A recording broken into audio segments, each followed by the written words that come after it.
Hello everyone, কেমন আছেন সবাই? চলেন হাতে মেখে খিচুড়ি রান্না করি। এখানে আমি নিয়ে নিয়েছি দুই প্রকারের ডাল এবং চাল, মুগ ডাল এবং মসুর ডাল। এটাকে আমি ধুয়ে জল ঝরতে রেখে দিয়েছিলাম। এখানে আমি পেঁয়াজ আর কাঁচা ঝাল কুচিয়ে রেখে দিয়েছি। একটা আলু দিব, তাই আলুটাকে আমি কুচি কুচি করে কেটে নিচ্ছি এইভাবে। ঠিক আচ্ছা, আপনারা কে কে খিচুড়ি খেতে পছন্দ করেন?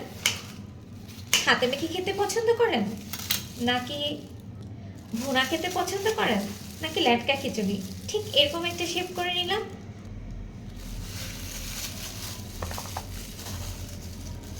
এই যে আলু কাটা রেডি। ডিরেক্টলি আমি আলুটার ভিতরে দিয়ে দিচ্ছি। ঝালটা আমি বরাবরই একটু বেশি পছন্দ করি।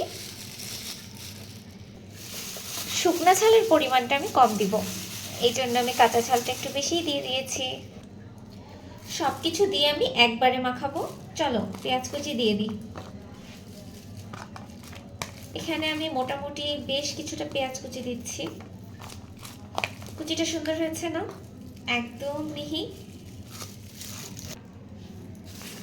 একদম সুন্দর। রসুন বাটা দিয়ে দিচ্ছি। রসুন বাটাটা আমি দিচ্ছি মোটামুটি 3 চামচের মতো।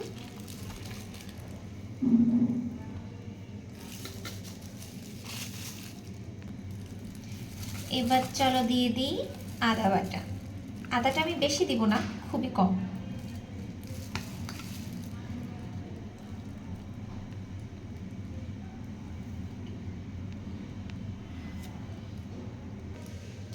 এবার এক এক করে সব গুঁড়া মশলাগুলো অ্যাড করে নিব। প্রথমে আমি এখানে দিয়ে নিচ্ছি মোটামুটি 2 চামচের মতো লবণ। 2 চামচই এনাফ। এরপর আমি দিয়ে দিচ্ছি অল্প ঝালের গুঁড়া, খুব বেশি না, এতটুকুতেই হয়ে যাবে। এরপর আমি দিয়ে দিব 2 চামচ জিরার গুঁড়া। আচ্ছা, আপনারা কে কিভাবে খিচুড়ি রান্না করেন আমাকে কিন্তু কমেন্ট করে জানাতে পারেন। দিয়ে দিচ্ছি হলুদ। এরপরে আরো কিছু আইটেম বাকি। কিছুটা গরম মশলা দিয়ে দিলাম, পরিমাণ মতো কিছুটা তেল দিয়ে দিব। এবার পালা হচ্ছে মিক্স করার। এই মিক্সিংয়েই মনে হয় যে রান্না যেন অর্ধেকের বেশি হয়ে গেছে।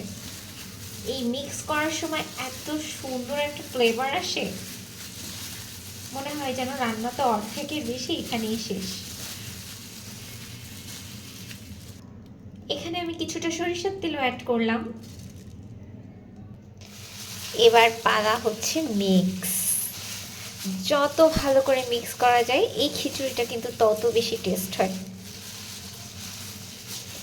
একদম ডোলে ডোলে আমি এটাকে মিক্স করে নিচ্ছি।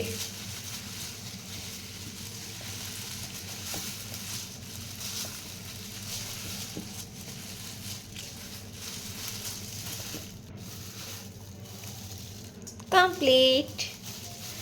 এবার এটার ভিতরে পরিমাণ মতো জল দিয়ে আমি চুলায় বসিয়ে দিব। ব্যাস, এতটুকুই। সো সবাই ভালো থাকবেন, টাটা।